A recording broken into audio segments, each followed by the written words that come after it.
What's up, guys? We got UFC 314 Volkanovski versus Lopes full card picks and betting breakdown. And I'm excited for this week's card. There are a ton of great matchups. This card is absolutely stacked from top to bottom. I am excited to go ahead and break this down for you guys. So let's go ahead and jump right into it with the first bout of the night being Nora Cornolle versus Hailey Cowan, in which the pick for me is going to be Nora Cornolle over Hailey Cowan. Though coming off the loss to Cavalcanti, Cavalcanti is a talented fighter with some stellar striking abilities and some good grappling abilities. So it's no knock on Nora Cornolle. She went toe-to-toe with a very talented striker and very talented grappler as well, and had some moments in that fight. And then you have the win before that over Melissa Mullins, where she had a brutal knee up the middle, dropped Melissa Mullins, and then followed it up with some nice ground and pound to get the technical knockout victory. And then you have the win over Jocelyn Edwards in her UFC debut. She went up against a tough, gritty veteran in Jocelyn Edwards and ends up winning in her UFC debut. Nora Cornolle is a very talented, well-rounded individual with some phenomenal striking abilities, especially with her Muay Thai-esque fight style. I feel like it really helps her, especially to use those striking or the leg kicks of hers. She uses them so good. She's very quick and snappy with her high and low kicks. She's very good with her 1-2 down the middle. She knows how to mix it up to the head and to the body very, very well. And she has a very good grappling skill set to fall back on if she needs to. She has strong takedowns. She knows how to maintain control of you when she gets you down to the ground. She also has good scrambles from bottom. If she's taken down, she knows how to scramble very, very well, which is what we saw in the Edwards fight. She scrambled many, many times and ended up on top of Edwards and looked phenomenal in that fight. And then on the other side of it, you have Hailey Cowan, who is coming off with the loss to Jamie Lynn Horth, where she got absolutely picked apart on the feet. Jamie landed a nice high head kick that actually tagged Cowan, and I feel like Nora Cornolle can land that exact same high kick and land it flush on Hailey Cowan. I really do. Especially seeing as how Cowan doesn't really move her head off the center line. And something else I do want to note about Cowan is that after round one, you could see her hands start slowly dropping each round. They start getting lower and lower. And you cannot do that against somebody like Nora Cornolle, who has stellar striking skills and good grappling skills. You're leaving openings for a takedown. You're leaving openings for that 1-2 down the middle, which she has a phenomenal 1-2 down the middle. So I feel like there's too many red flags on the side of Cowan, especially seeing as she's unproven. She leaves her head on the center line. She keeps her hands down way too low. I gotta go with the side of Nora Cornolle. I really feel like that she is the better fighter. She has more skill than Hailey Cowan, and she brings more toughness in her fight style. So give me Nora Cornolle to beat Hailey Cowan. And let's go ahead and look at the odds for this fight, with Nora Cornolle sitting at a -170, Hailey Cowan sitting at a +145. I like the side of Nora Cornolle. I really think that she can outstrike and outgrapple Hailey in some key timely moments. Over 2.5 sitting at a -185, under 2.5 sitting at a +155. I like the over 2.5. I think it's Nora Cornolle getting the better of Hailey Cowan, not only in the striking department, but also in the grappling department, outworking her, outstriking her, and getting the better of Hailey Cowan via decision. And let's go ahead and run it to the next fight on this card in Tresean Gore versus Marco Tulio. And the pick for me is going to be Marco Tulio. He is a knockout artist, especially in the UFC. He's knocked out Poteria, followed him up with some nasty ground and pound, knocked out Duclos with a spinning kick, and then followed it up with ground and pound. Knockout in LFA, where he landed a straight right, followed it up with some ground and pound. So Marco Tulio is an exceptional striker with some devastating knockout power and some deadly accurate shots. I feel like Marco Tulio is a phenomenal fighter on the feet, and not to mention he has a good grappling skill set as well. So I feel like he is a very well-rounded fighter that is going to go in here and absolutely starch a Tresean Gore. Absolutely starch Tresean Gore. Tresean Gore is no bum, no slouch, don't get me wrong, but he is not only at a speed disadvantage, I feel like he's at a striking disadvantage. I feel like Marco Tulio is, again, more accurate. He's more technical. He's better at setting up his shots. So I got to give him the striking advantage. I get that Tresean Gore is quick. He is explosive. But I feel like he doesn't put himself in the best of spots to use his explosiveness to the best of his abilities. So give me Marco Tulio to beat a Tresean Gore who really hasn't done much in the UFC. He beat Cornolle, but Cornolle's a bum. And then you have the win over Fremd where he submitted him 2 years and 5 months ago. So a huge layoff in between Cornolle and Josh Fremd. And then you have the loss to Brundage and Battle. I feel like Marco Tulio could land a similar overhand right, but I really think it's going to be a counter shot because of the fact of how overzealous Tresean Gore gets at times. I think you could see him getting overzealous, and you could see a shot from the side of Marco Tulio as Tresean Gore gets a little bit overzealous with his striking, and he finds a clean counter shot, knocking out Tresean Gore flat on his back. So give me Marco Tulio via knockout. And let's go ahead and run it to the odds on this fight. With Tresean Gore sitting at a plus 270, Marco Tulio sitting at a negative 330.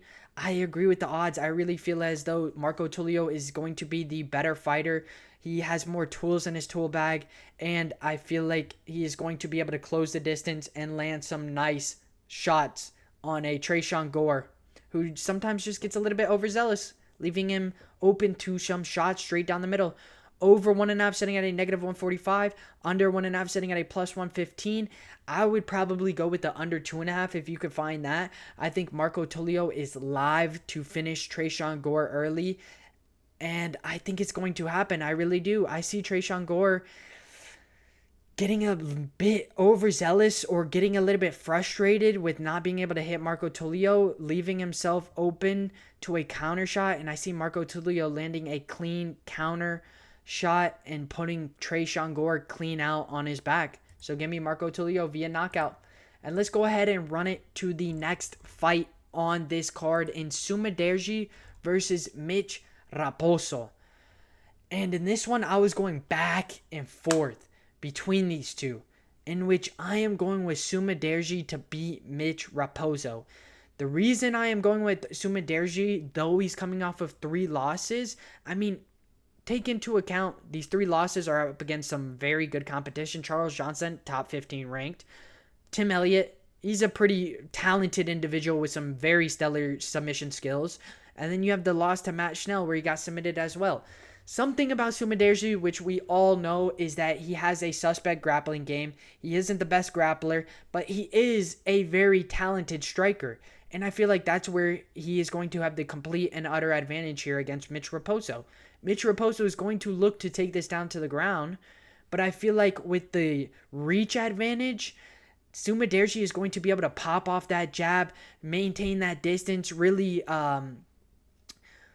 start getting that striking and that range down and not letting Mitch Raposo enter and exit the pocket very easily, making him pay for it each and every time. And I feel like Sumudaerji can do just that. He is a very talented striker. Mitch Raposo is somebody who also tends to rely more on his striking than his grappling. He doesn't really like to grapple. He is more of a striker. He likes to slug it out in the pocket, likes to throw down, and will sometimes abandon the side of grappling. And I feel like that's a big red flag here against somebody like Sumudaerji, who has way better striking skills than a Mitch Raposo and has a clear reach advantage. So I feel like Mitch Raposo is going to look to grapple. He's going to look to take this down to the ground. I think he's going to run into a couple of snubs from the side of Sumudaerji and ultimately try and sit there and brawl it out like he tends to do at times. And I feel like he's going to get caught and get tagged because, who has Mitch Raposo really beat? He lost to Andre Lima, which it says split decision, but he got absolutely worked all 3 rounds. He's won against a Valentine where the guy looked like an old man. He looked like he was not even close to being a good fighter. And Mitch Raposo in this fight took him down and just got right back up, just completely abandoned the grappling side of things and just struck with him. And then in this fight with Carvalho, same thing. A bum that is not good at all and just absolutely outstruck him, took him down, abandoned the grappling, and just outstruck him. But again, the competition, if you look at the competition of Mitch Raposo, he is fighting a bunch of bums compared to Sumudaerji, who is fighting Charles Johnson, Tim Elliott, Matt Schnell. Yes, Mitch Raposo fought Andre Lima, but he got absolutely dominated. And I feel like here, he is going to get worked by a Sumudaerji, especially if he does what he tends to do and tries to slug it out and tries to outstrike a Sumudaerji. He's going to get caught and he's going to get tagged. So give me Sumudaerji to beat Mitch Raposo. And let's go ahead and look at the odds for this fight. With Sumudaerji sitting at a -185, Mitch Raposo sitting at a +160. Like I said, I like Sumudaerji. I really think he has a clear-cut striking advantage, and I think he's going to piece and pick apart a Mitch Raposo, who is a very mediocre fighter, to be completely honest. Over 2.5 sitting at a -190, under 2.5 sitting at a +160. I like the side of under, but I also like the side of over. I would stick away from rounds on this because I think Sumudaerji is live to knock out Mitch Raposo, especially with that length advantage and the striking of Sumudaerji. I feel like he could really catch and put down Mitch Raposo, but I'm going to say decision is the call. I think decision is more than likely to happen, but he is live to knock out a Mitch Raposo who is relatively unproven. And let's go ahead and run it to the next fight on this card.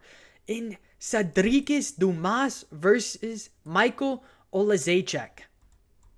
And again, I gotta go with the side of Michał Oleksiejczuk. Somebody coming off of 3 losses, I am going with again in Michał Oleksiejczuk. Though coming off of these 3 losses, they are to some high-level competition. Shada Magomedov, one of the most deadly strikers in the division. Then you have Kevin Holland, which he ended up dropping before getting submitted via armbar before this. And then the loss to Michał Pieta, who took his back and rear naked choked him. Which, I mean, Michał Oleksiejczuk is similar to Sumudaerji in the sense that he doesn't really have the greatest grappling abilities. That is kind of somewhere where he has a hole in his game, if you will. But he does have stellar striking abilities, and I feel like that is going to give him the upper hand here against Sedriques Dumas, who honestly, in my opinion, is very mediocre in both the striking and the grappling. I feel like he doesn't really bring a very heavy skill set in either one of the departments. I feel like somebody like Michał Oleksiejczuk has a clear-cut striking advantage. He has the quicker hands. He has the cleaner, quicker combinations. He also has the nastier inside boxing over a Sedriques Dumas. So I feel like clear striking advantage for the side of Oleksiejczuk. He has the knockout power. He has the accuracy. He has the boxing side of it. So I feel like on the feet, he is the better fighter. In terms of grappling, like I said, he has a suspect grappling game. He isn't the best in terms of that, but I feel like Dumas doesn't have the greatest grappling, and I feel like Oleksiejczuk can fare just as well in the grappling department as Dumas. I really do. Dumas got out-grappled and outstruck by a Josh Fremd. So I feel like Michał Oleksiejczuk can definitely outstrike him and could definitely grapple with him in the sense of defensively snubbing the takedowns and just keeping it on the feet. It's not like he has to go in and take him down. No, he can just defensively snub the takedowns, keep this on the feet where he has that advantage, and outstrike and piece and pick apart a Sedriques Dumas. So give me Michał Oleksiejczuk to beat Sedriques Dumas. I really feel like Sedriques is very squared as he fights. He's very decent with his striking, don't get me wrong. He has a nice 1-2 and a nice jab and mixes up his shots relatively well. But I really feel like he is somebody who is very squared off, very prone to these left hooks, especially in the fight against Tulio. He took a nice left hook multiple times.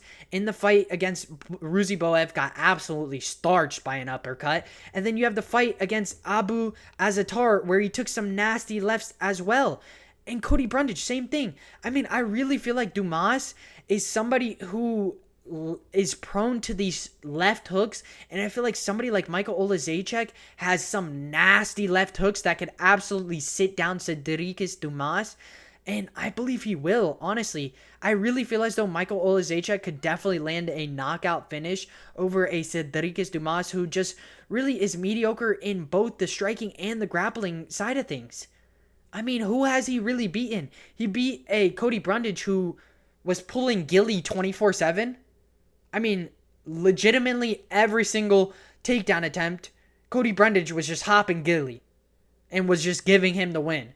And then you have the win over Abu Azaitar, which was an alright win, but nothing crazy. I mean, Azaitar isn't even really good at all. And then you have the win over Denis Tululin, who is another mediocre prospect that is 11-9, 10-10. He is awful. So I feel like somebody like Sedriques Dumas has not faced the best competition and is coming in here against Michał Oleksiejczuk, who is on a losing streak, but he's on a losing streak against the best of the best and has some of the best striking in the division. So give me Michał Oleksiejczuk to run over a Sedriques Dumas and actually knock him out with a clean left hook, which is what Sedriques Dumas is completely prone to. And let's go ahead and look at the odds for this fight, with Michał Oleksiejczuk sitting at a -190, Sedriques Dumas sitting at a +165. I like Oleksiejczuk. I really think he's at a clear-cut striking advantage. I think he can keep up with the grappling side of things from Sedriques Dumas, who got out-grappled and out-struck by a Josh Fremd. I just don't see him beating a Michał Oleksiejczuk. Over 1.5 sitting at a -125, under 1.5 sitting at a -105. This fight, I would stick away from the rounds. I wouldn't even touch the rounds. I think Michał Oleksiejczuk runs over Sedriques Dumas and lands a clean left hook that absolutely dusts a Sedriques Dumas and knocks him clean out.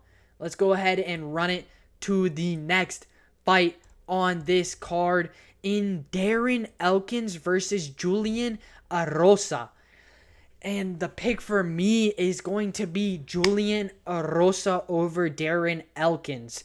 I think that Julian Erosa is a very quality striker with that long, stiff jab. He likes to strike from the outside. He has very good combinations. He knows how to mix it up to the head and to the body. He also has some nice, snappy high and low kicks.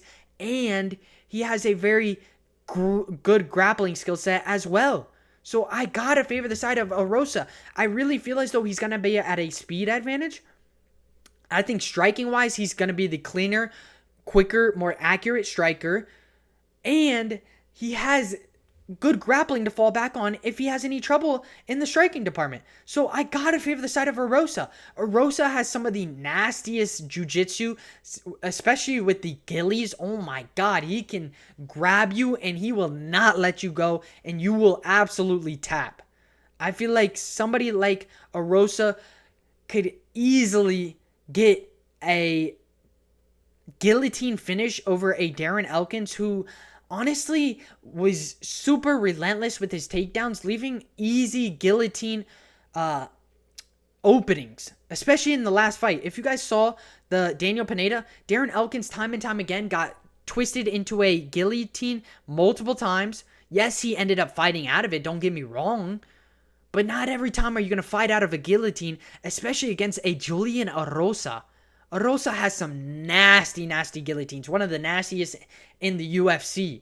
So I feel like Darren Elkins, who's prone to being too relentless with his takedowns, leaves a clear opening for a guillotine, and you could see a possible submission finish from Julian Erosa. But I also think that he's going to be smart enough in trying to keep this on the feet, where he has the complete and utter advantage, outstriking and outworking a Darren Elkins.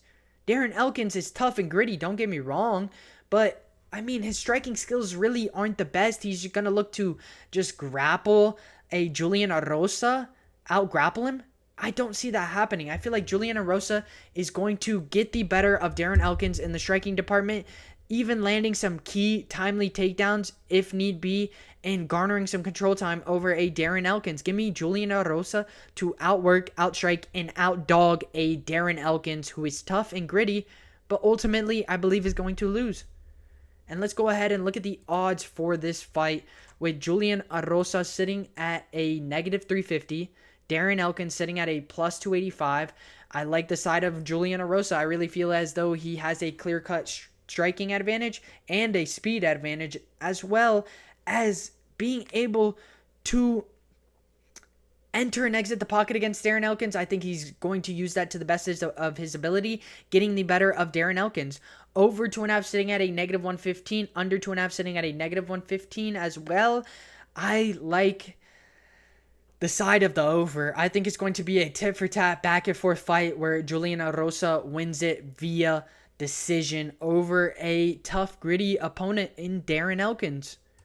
And let's go ahead and run it to the next fight on this card in Chase Hooper versus Jim Miller. This is a phenomenal matchup in which I am going with Chase Hooper to beat Jim Miller.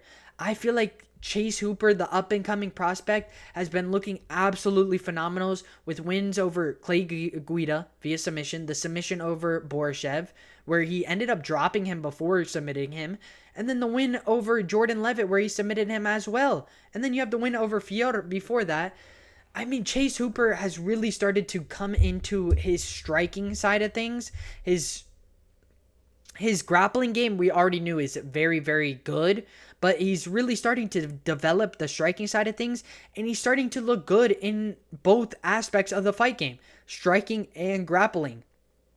In his last fight against Clay Guida, that armbar, how he transitioned from rear naked choke to armbar, looked absolutely phenomenal. Absolutely phenomenal. I mean, Chase Hooper is an incredible prospect that I believe is going to have a grappling advantage over Jim Miller. In terms of striking, like I said, his striking skills are developing. They're becoming a lot better. He's setting up his shots a lot cleaner. His combinations are becoming a lot quicker, a lot more accurate. So I gotta favor the side of Chase Hooper. I really feel as though he's really developing into this really well-rounded prospect, and I feel like he's going to beat the old-timer in Jim Miller. I get that Jim Miller is no bum, no slouch, but again, he's coming to the later end of his career. He is not looking slow or sluggish, don't get me wrong, but he just really is at a speed and explosive disadvantage. I really feel as though Damon Jackson, he submitted him, yes. His grappling skills are A1, but I feel like Chase Hooper is going to be able to land some key takedowns in some timely situations, garner that control time, may not get the submission finish, but still will be able to get the better of Jim Miller, not only in the grappling department, but also in the striking department. I really think so. Jim Miller has some nasty knockout power, don't get me wrong, but I feel like Chase Hooper, being able to set up his shots, being quicker, more accurate to the target, will get the better of a Jim Miller who is going to be looking for those bombs on the feet, but I don't think that there's going to be enough openings. Whereas Chase Hooper, I feel like there's going to be a lot more openings with the striking and the grappling side of things, and I feel like he's going to be able to outstrike, outgrapple, and get the better of a Jim Miller in the 3 rounds. So let's get it. Let's go ahead and run it to these odds. With Chase Hooper sitting at a negative 800. Jim Miller sitting at a plus 575. I like Chase Hooper. I think he's at a speed and striking advantage. I think he can get the better of Jim Miller, not only in the striking department, but also in the grappling department. Over 1.5 sitting at a negative 166. Under 1.5 sitting at a plus 130. Over 2.5 sitting at a negative 105. Under 2.5 sitting at a negative 125. I like the side of under 2.5. I think that it's going to be tough. I think it's going to be close tit-for-tat battle, but I think Chase Hooper, honestly, I think Chase Hooper submits Jim Miller. I think he's going to find some key takedowns in some timely situations, and I think he's going to work to advanced positions, and I think he could find the submission finish on Jim Miller. I really do. As the fight goes on, I favor the side of Chase Hooper, and I think as this fight goes on, you're going to see more mistakes from the side of Jim Miller, and I think Chase Hooper could find some key takedowns in some timely situations and find himself in a position to get the submission finish over a olden Jim Miller. And let's go ahead and run it to the next fight on this card in Vienna. Jayan Roba versus Zhao Yan. Zhao Yan. I am going with Vienna Jayanroba. I mean, I really feel as though she is going to absolutely work a Zhao Yan in, especially with her relentless pressure and her relentless grappling. I just don't see Zhao Yan getting the better of Vienna. I really don't. I think that Vienna is going to relentlessly, time and time again, put that pressure, pace on Zhao, work for those takedowns, set up her shots on the feet to work for that takedown, get the takedown, garner control time, and end up pummeling a Zhao Yan, who is very stellar in the striking department. But when it comes to grappling, she isn't that good with the grappling. She really isn't. She lacks in the grappling department. When she's taken down, she struggles heavily to get back up to her feet. So I gotta favor the side of Vienna Jayanroba. She might be able to snub a couple takedowns, but as soon as she's taken down, she is not getting up off of the grasp of Vienna Jayanroba. So give me Vienna Jayanroba to beat Zhao Yan, especially coming off of some impressive submission finish. Amanda Lemos armbar, the win over Lupita Godinez, the win over Marina Rodriguez, and the win over Angela Hill. I mean, Vienna Jayanroba is a very talented individual that is going to look to absolutely out-grapple and outwork a Zhao Yan, and I believe she's going to do so. I really do. Zhao Yan, like I said, has stellar striking. Don't get me wrong. She's going to be looking to knock out Vienna Jayanroba on the feet, but I just think that she lacks too much in the grappling department. She's going to eventually get taken down. She lacks in the sense that she can't create space to get up out of the grasp of her opponents. And somebody like Vienna Jayanroba could easily advance positions, especially when she has her on the ground. So give me Vienna Jayanroba to outwork, outgrapple a Zhao Yan and get the better of her and possibly land a submission finish. I really feel as though she's going to submit a Zhao Yan who has a hole in her game, and that's the grappling game. So give me Vienna Jayanroba to outgrapple a Zhao Yan. And let's go ahead and look at the odds for this fight with Vienna Jayanroba sitting at a -144. Zhao Yan sitting at a +124.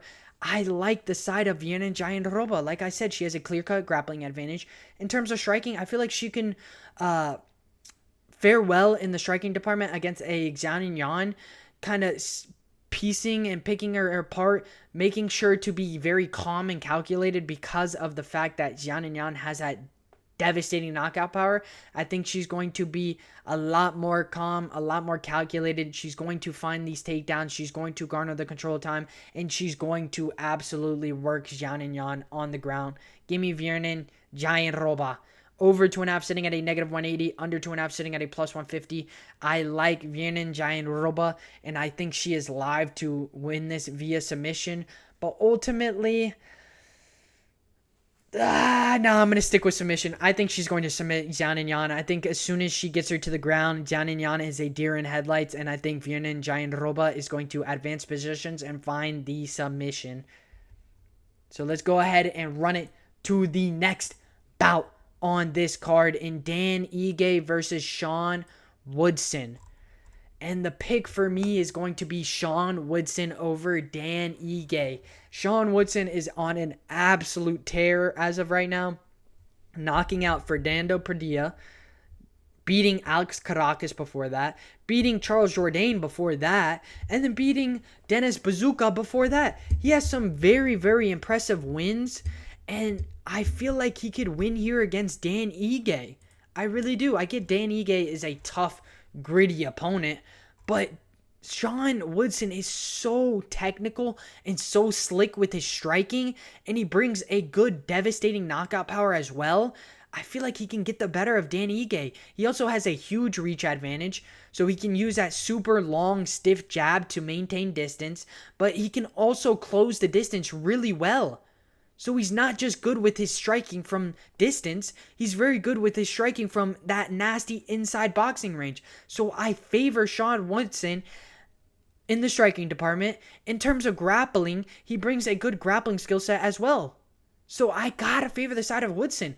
I really feel as though this is going to be a striking showcase where we could see Dan Ige mix in some grappling, because I feel like that's what he's gonna have to do to win this, because he's at a huge disadvantage in terms of reach. So I feel like Dan Ige is going to look to grapple. He's not going to be able to get Sean Woodson down to the ground. He's going to end up in a striking showcase where I believe he's going to get outstruck by a Sean Woodson who's a lot more slick and a lot more technical than a Dan Ige. But Dan Ige, don't get me wrong, has that brutal overhand that could drop anybody. But again, I feel like it's just, it's so looping that you could see it coming. And I feel like somebody like Sean Woodson with that reach advantage can maintain that distance, stick on the outside, get the better of Dan Ige, outstriking him and out working him and picking him apart from distance. Give me Sean Woodson to be a Dan 50K Ige who is tough and gritty, but is going to ultimately lose. And let's go ahead and look at the odds with Dan Ige sitting at a plus 145. Sean Woodson sitting at a negative 170. I like Woodson, especially with that huge reach advantage. I really think that there's going to be a lot of striking, and I think it's going to favor the side of Sean Woodson. Over 2.5 sitting at a negative 250, under 2.5 sitting at a plus 200. I like the over. I think it's going to be a very tit for tat back and forth war where Sean Woodson walks away with the W over Dan Ige via decision. And let's go ahead and run it to the next fight on this card in Nikita Krylov versus Dominick Reyes for what is his return. His return. Nikita Krylov is coming back after 2 years in a win over Ryan Spann, but I am not picking Nikita Krylov. I am picking Dominick Reyes.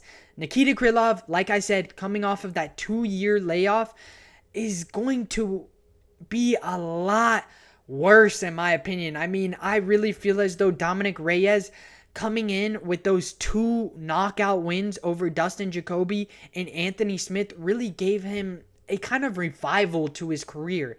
I feel like he's going to come in this really feeling up and Adam and ready for another victory to surge towards that top contender spot. I think that this is a revival of his career. I think that Dominick Reyes has some quality striking skills, has some devastating knockout power, has some deadly accurate shots, and some quick hands and clean combinations. So I like the side of Dominick Reyes in terms of striking. In terms of grappling, he has solid grappling defense. He has strong takedowns, and he knows how to maintain control of you when he takes you down. So I like the side of Dominick Reyes, especially knowing that he's at a speed and striking advantage. I feel like he is going to have this in the bag. Like I said, Nikita Krylov hasn't fought in 2 years? Yes, he submitted Ryan Spann. Yes, he beat Volkanovski. Yes, he beat Gustafsson. But again, these are two years ago. Damn near 3 years ago. Gustafsson was absolutely washed. His chin was completely gone in this fight. Then you have the win over Volkanovski 2 years and 5 months ago, which, don't get me wrong, was kind of impressive. But again, with the huge layoff, I really feel like he's going to be a lot slower, a lot more, how do I say it? A lot more clunkier. So I got to favor the side of Dominick Reyes. Not to mention Nikita Krylov, if you watch his fight, he tends to leave his chin up like this, and he tends to leave his head on the center line, not really moving it. So I feel like Dominick Reyes could absolutely starch a Nikita Krylov, and that is what I think is going to happen. I don't see Nikita Krylov getting the better of Dominick Reyes on the feet. I think he's going to look to try and out-grapple Dominick Reyes, but I think Dominick Reyes' grappling abilities hold up. I think he snubs the takedowns, leaves this to a striking showcase in which Dominick Reyes knocks out a Nikita Krylov. And let's go ahead and look at the odds for this fight. With Nikita Krylov sitting at a negative 190, Dominick Reyes sitting at a plus 165. Give me Dominick Reyes, especially sitting at a plus 165. That is money. He is so quick and explosive. I think he knocks out Nikita Krylov. Under 1.5, sitting at a plus 135. Over 1.5, sitting at a negative 165. Give me the under 1.5. I think Dominick Reyes clocks and knocks out a Nikita Krylov early in this fight. And let's go ahead and run it to the next fight on this card in Yair Rodriguez versus Patricio Pitbull. And this is a banger. A banger. I am going with Patricio Pitbull to beat Yair Rodriguez. If you guys do not know, Patricio is a Bellator savage. A Bellator savage. He was champion for years on years. I mean, no one was taking this guy out. He also did beat Michael Chandler back in the day in Bellator. Patricio Pitbull is a very talented, well-rounded fighter with some stellar striking skills and some phenomenal grappling skills as well. I like the side of Patricio Pitbull. I get that people are concerned because he is older and he's coming into the UFC a little bit later in his career, obviously. But I still think that he is very, very good in terms of striking and grappling. I think he can get it done here. I think that where Yair Rodriguez has holes is the grappling department, and I see Patricio Pitbull being able to mix in his striking with his grappling and finding success. I really do.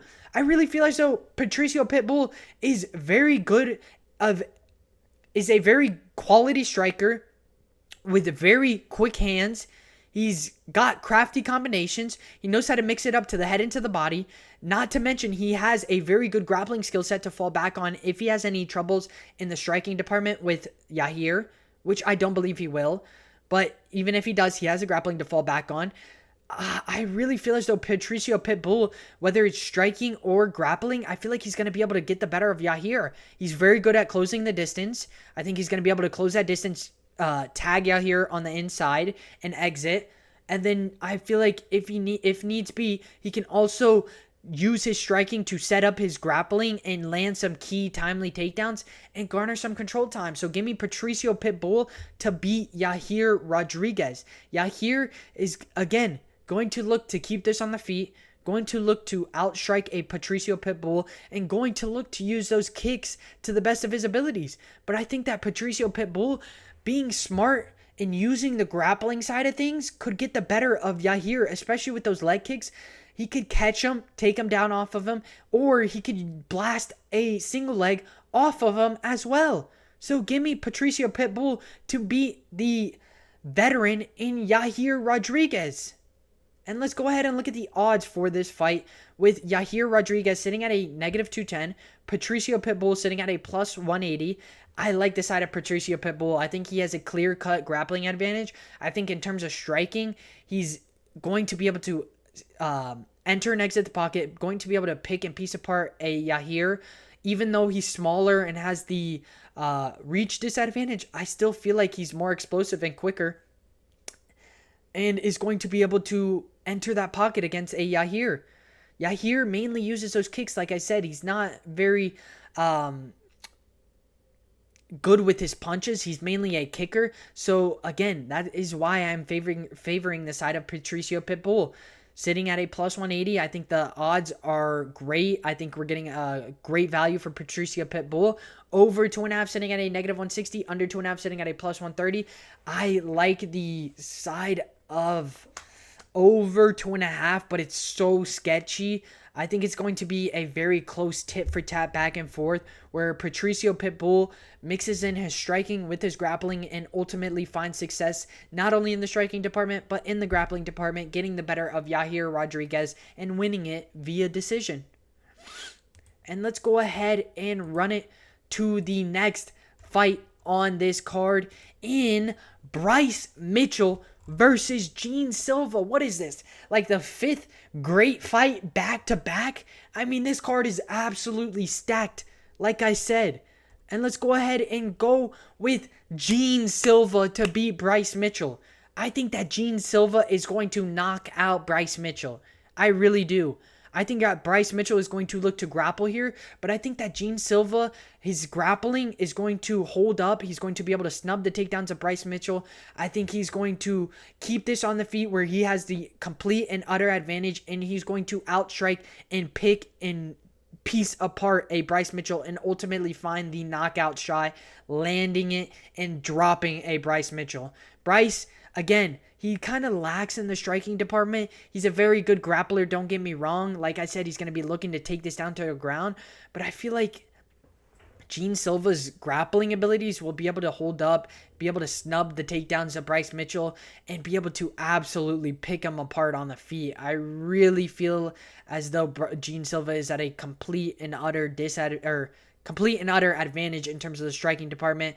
Bryce is very chinny. He doesn't really set up his shots the best and ends up leaving himself open to counter shots. And I feel like Gene Silva can land a clean counter shot, knocking out Bryce Mitchell. But ultimately, it's going to be the side of Gene Silva snubbing Bryce Mitchell, keeping this on the feet where he has a clear and utter advantage, and is going to end up knocking out a Bryce Mitchell who just honestly doesn't bring enough of a striking threat, relies more on the grappling side of things, and is going to get hurt by the up-and-coming prospect in Gene Silva. And let's go ahead and look at the odds for this fight, with Bryce Mitchell sitting at a plus 213, Gene Silva sitting at a negative 253.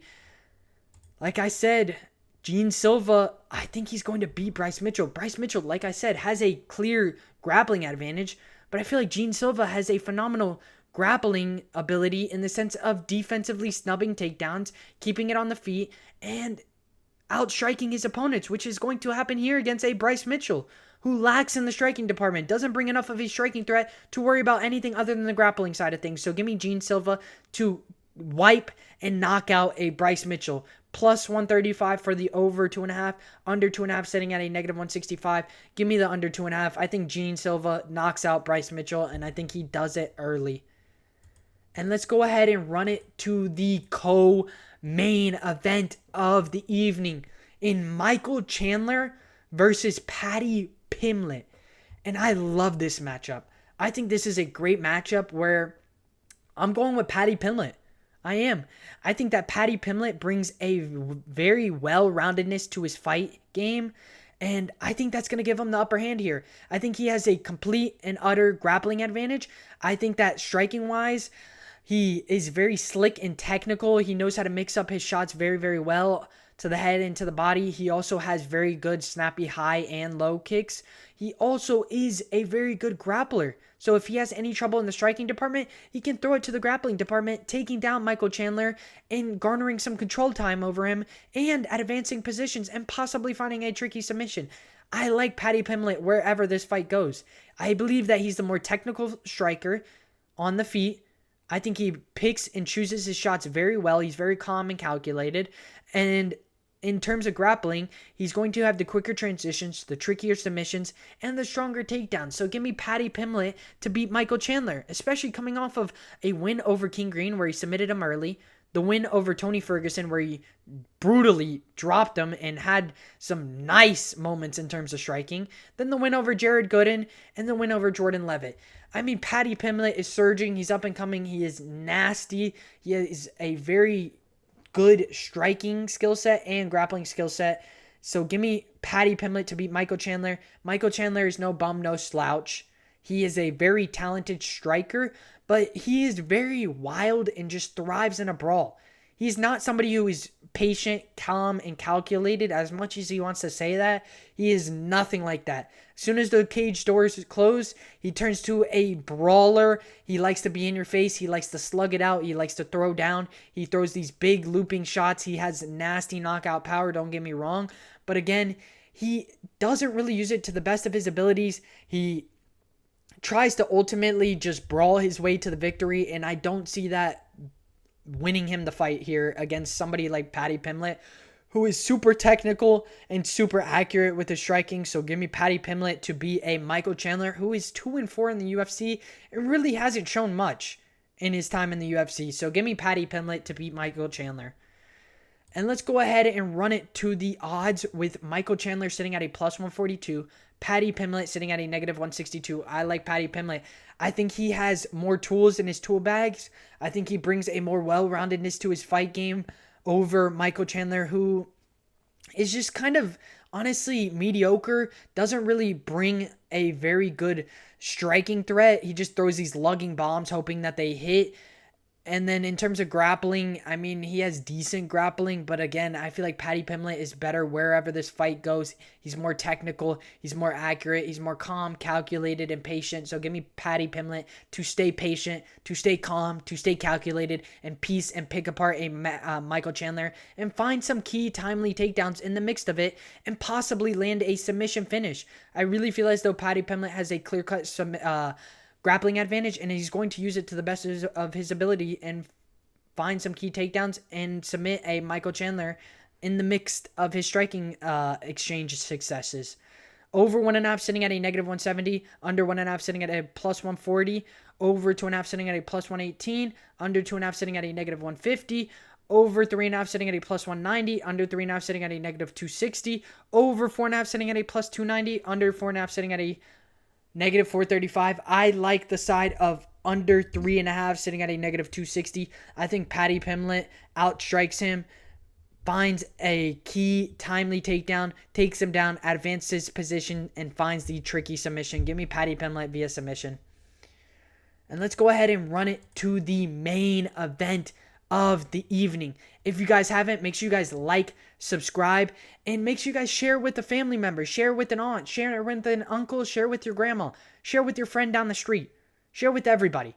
Make sure you guys share, and also let me know what you guys think of the video in the comments. But let's go ahead and jump to this main event in Alexander Volkanovski versus Diego Lopes, in which I am picking Diego Lopes to beat Alexander Volkanovski, which is going to be a huge disappointment to a lot of you guys. But listen, Diego Lopes is a up-and-coming savage with phenomenal striking abilities, phenomenal grappling abilities. He is phenomenal anywhere this fight goes.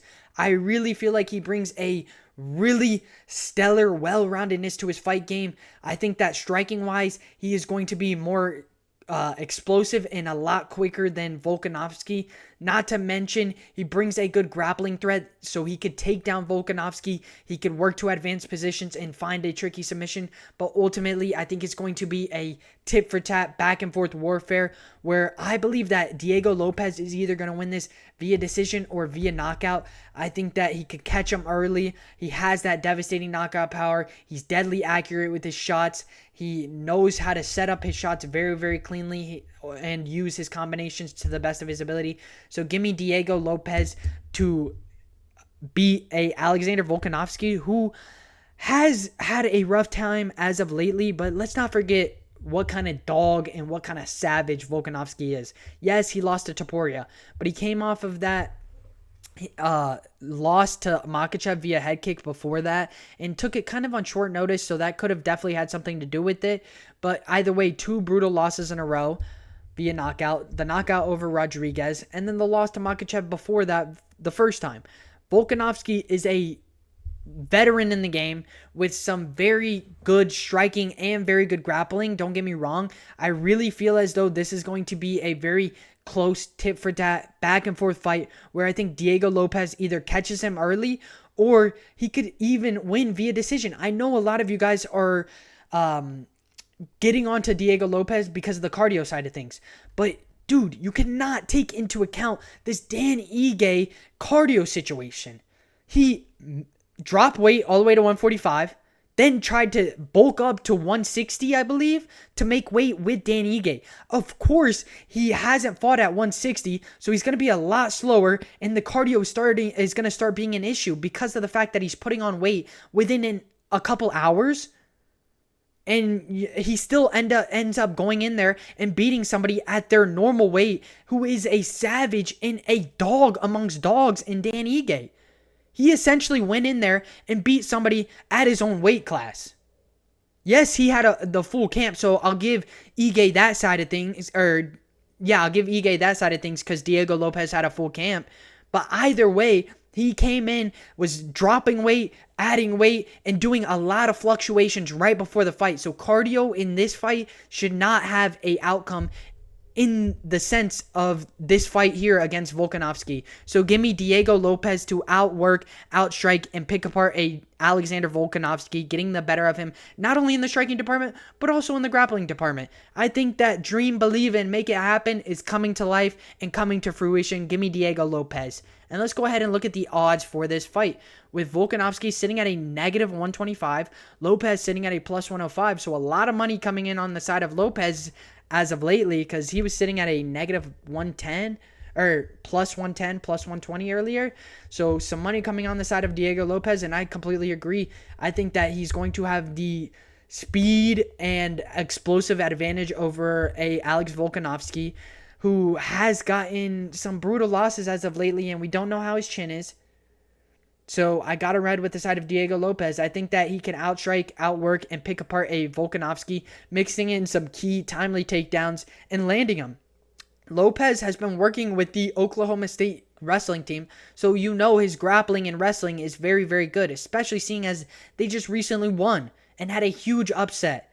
So do keep that in mind. I think Diego Lopes is live to win over Alexander Volkanovski. Over 1.5 sitting at a negative 525. Over 2.5 sitting at a negative 260. Over 3.5 sitting at a negative 150. Over 4.5 sitting at a negative 104. Under 1.5 sitting at a plus 340. Under 2.5 sitting at a plus 200. Under 3.5 sitting at a plus 115. Under 4.5 sitting at a negative 122. I like the side of Diego Lopes to beat Volkanovski. I think that he's going to do it via decision, which a lot of people may not believe, but I think that Diego Lopes can outstrike, outwork, and outdog a Alexander Volkanovski over the 5 rounds, getting the better of him and winning it via decision. And if you guys haven't, make sure you guys like, subscribe, and I'll catch you guys in the next one. Peace.